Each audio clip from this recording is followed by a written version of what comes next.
இயேசு கிறிஸ்துவின் இன்ப இனிய நாமத்தில் வாழ்த்துகிறோம். இன்றைய வேத வசனம்: நான் துயரப்படுகிற நாளில் உம்மை நோக்கி கூப்பிடுவேன், நீர் என்னை கேட்டருளுவீர். சங்கீதம் 86:7.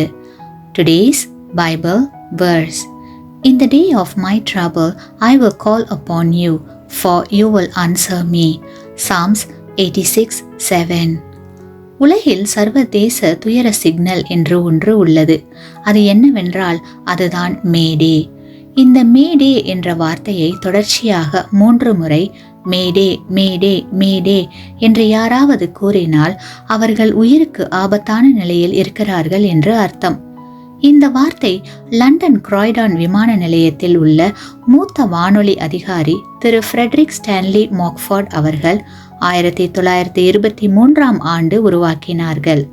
ஒரு விமானம் அபாய சூழ்நிலையில் இருக்கும்போது இந்த வார்த்தையை கேட்டால் அழைப்பின் அவசரத்தை கேட்பவர்கள் புரிந்து கொள்வார்கள். இந்த வார்த்தை ஒரு பிரெஞ்சு வார்த்தையிலிருந்து உருவாக்கப்பட்டது. இதன் பொருள் எனக்கு உதவவும். இதேபோல் வேதாகமத்தில் தாவீது ராஜா தன்னுடைய வாழ்க்கையில் அநேக முறை தன்னுடைய உயிருக்கு ஆபத்தான சூழ்நிலைகளை சந்தித்தார். அதிலிருந்து தப்பிக்க வழி தேடி அழைந்தார். ஆனாலும் அவர் தேவன் மேல் திட நம்பிக்கை வைத்திருந்தார் என்று சங்கீதம் 86ஆம் அதிகாரத்தில் பார்க்கிறோம். மேலும் அவர், கர்த்தாவே, என் ஜெபத்திற்கு செவி கொடுத்து என் விண்ணப்பங்களின் சத்தத்தை கவனியும். நான் துயரப்படுகிற நாளில் உம்மை நோக்கி கூப்பிடுவேன், நீர் என்னை கேட்டருளுவீர் என்று தேவனிடம் தன்னை முழுமையாக ஒப்படைத்தார். அது மட்டுமல்ல, தேவன் மேல் முழு நம்பிக்கையோடு இருந்தார். தாவீது ஆபத்து காலத்தில் மட்டும் தேவனை தேடவில்லை, மாறாக ஆபத்து காலத்திற்கு பிறகும் தேவனையே சார்ந்து வாழ்ந்தார் என்பதை பின்வரும் வசனத்தின் மூலம் காணலாம்.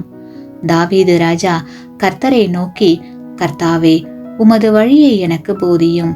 நான் உமது சத்தியத்திலே நடப்பேன். நான் உமது நாமத்திற்கு பயந்திருக்கும்படி என் இருதயத்தை ஒருமுகப்படுத்தும் என்று கூறினார்.